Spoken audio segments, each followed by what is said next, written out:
friend. It's Andra Zaharia, and I'm grateful you chose to be my partner in cyber empathy today. Journey with me through the lives and minds of people who prioritize connection, curiosity, and kindness in everything they do. Let's find out together how empathy cultivates hope, how it builds resilience, and helps us see how our actions influence others. It's time to unlearn stereotypes and see beyond technology to discover what truly makes our world safer. I'll help you carry over these insights and examples into your everyday practice. Promise. Let's go exploring, shall we?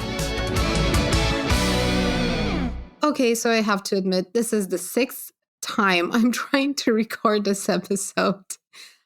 Recording alone is so much more difficult than having a conversation with a guest.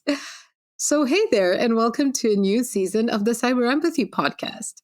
This is the 4th season of this project, which I'm really excited about. And I'm very grateful that I get to do something that's so aligned with my values and with the people that I admire and respect.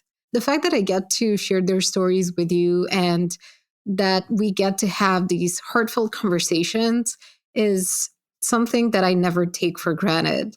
I truly appreciate that you also resonate with this project enough to listen to it, to talk about it, to share it with people in your personal, hopefully heartfelt conversations as well. So I wanted to take a chance and do this solo episode to kind of give you a reminder or a refresher of why I started doing this in the first place, to give you a quick taste of what we're going to talk about this season, and to share a few things that I've learned since you last heard me. So I'm going to start with some of these kind of key lessons that have peppered my journey in the last year. The last year was extremely difficult on a personal level. My dad went through a very, very rough, life-threatening medical condition. And he made it through it because he's a fighter, but it took a toll on me. It was very traumatic for him, especially, and then for us, the rest of the family. So much of my energy it just went all into that part of my life. But like any crisis, it's an opportunity. It can be an opportunity as much as it is a trauma, honestly. And I feel like I've done a lot of growing up in the past year, a lot of maturing.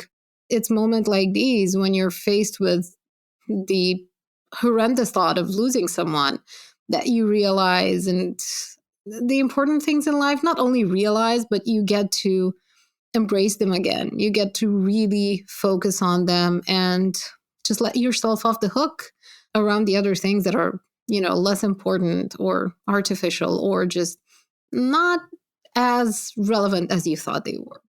So one of the things that I've learned throughout all of this journey, and while, trying to do my work and really enjoying an immense level of support from everyone, thank you for this, to everyone who contributed, to everyone who said a good word, to everyone who smiled at me and who just was there to lend me some of their energy.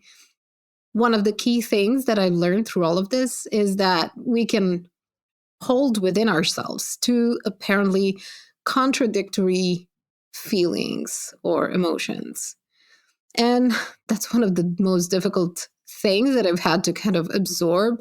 The fact that I could, be tormented by the anxiety and the fear, but also be incredibly happy at the same time for a best friend who had their first child. It was such a year of contrasts for me.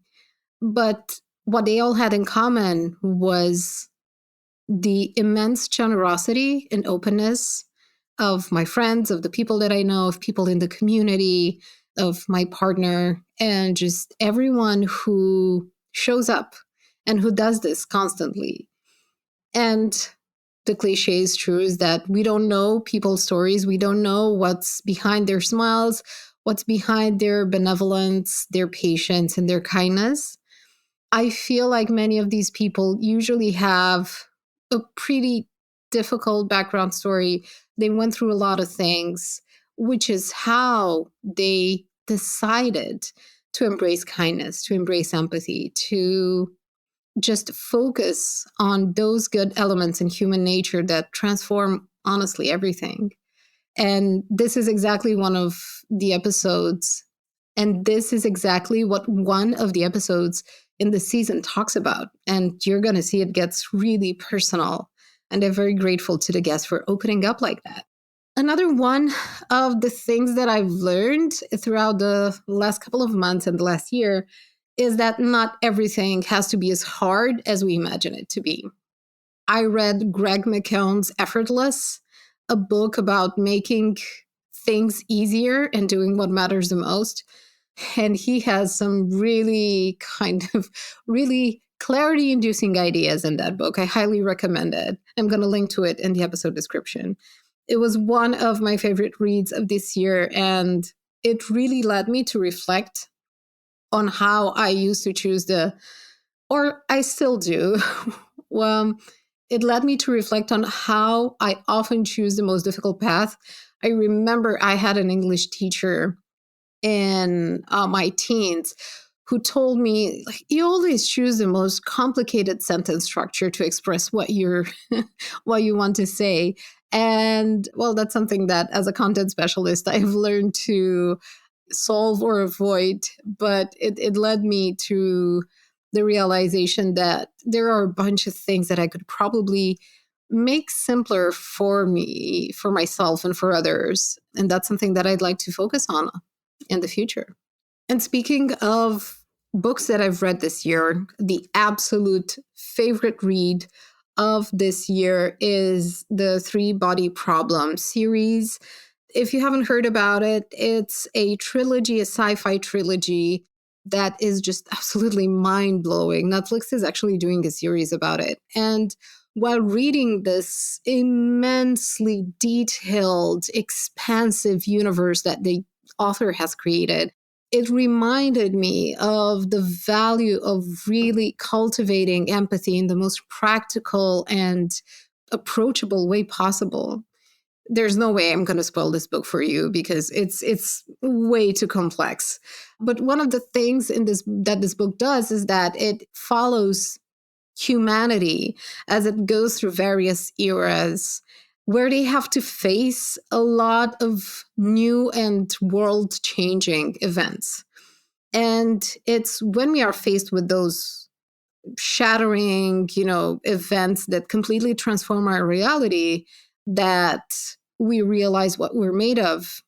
I feel like crisis situations like the ones I've experienced in my life either bring out the best in you or the worst in you. Obviously, it can do both. Sometimes, maybe at the same time, sometimes. But it's after that initial shock, you do have the space to choose how you're going to show up for others going forward. And I highly recommend this read. It is absolutely fantastic. It's one of the best things I've ever read. And thank you to my friend Christina, who gifted these books to me and who first introduced me to this absolutely monumental trilogy. Now, one other thing that I wanted to mention in the, let's say, key lessons category is that I have noticed how much people in our industry and cybersecurity long for emotional expression. I feel like we all need this to develop confidence, to shave away some of the fear and some of the self-imposed pressure.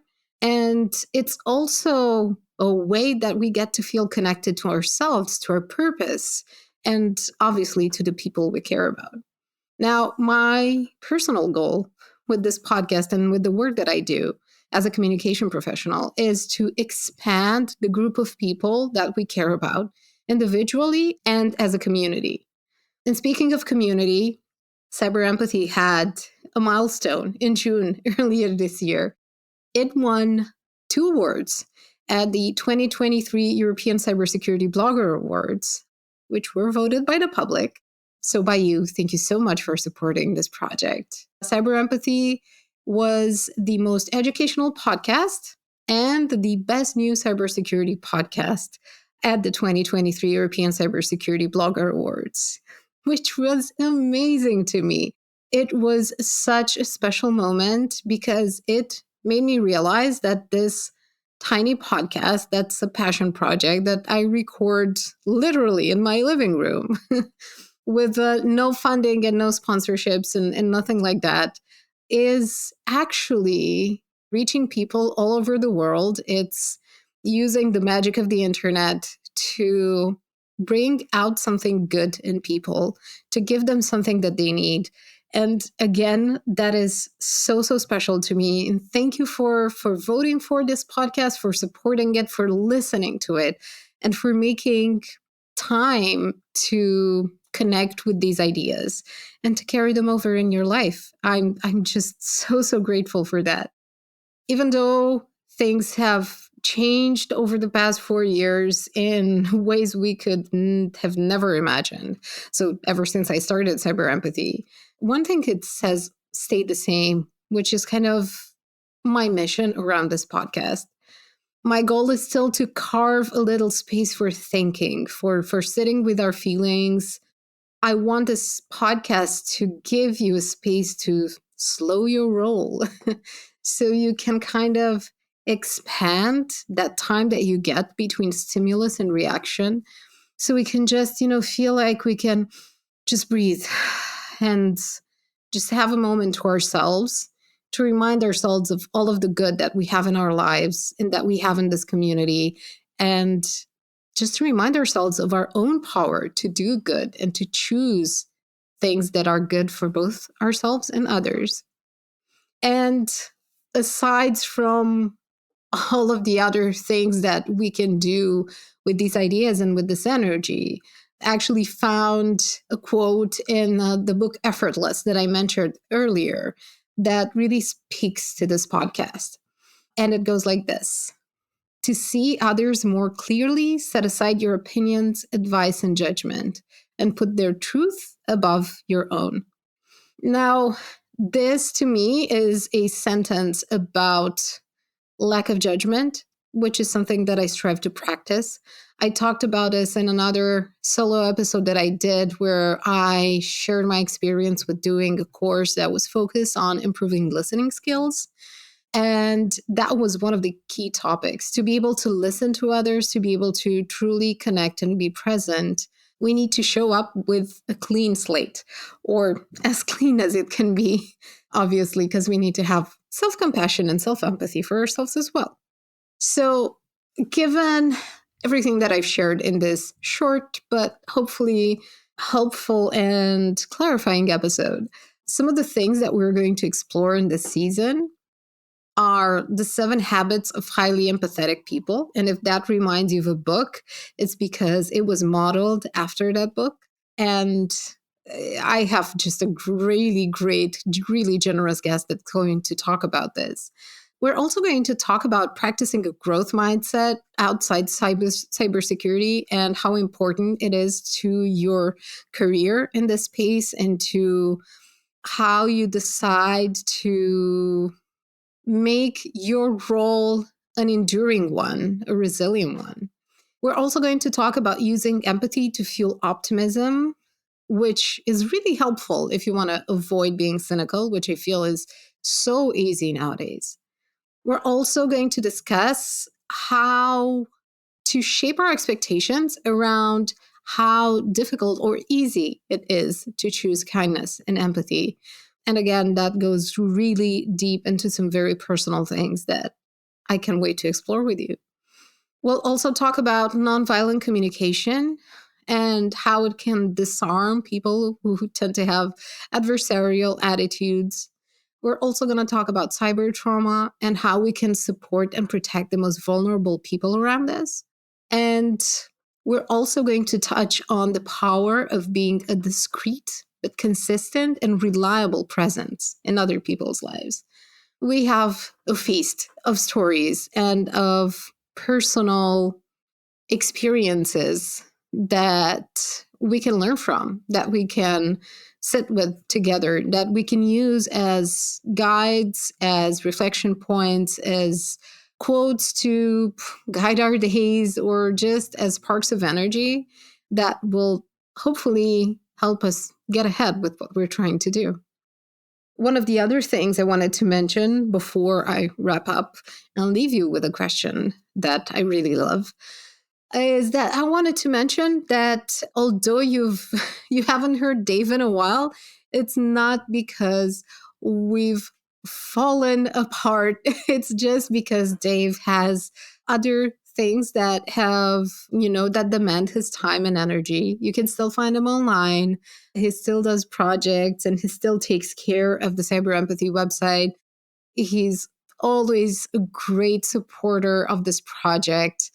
It's just that it's going to be me from now on. So you're kind of stuck with me, me and the guests, thankfully. So you don't have to hear me talking on and on.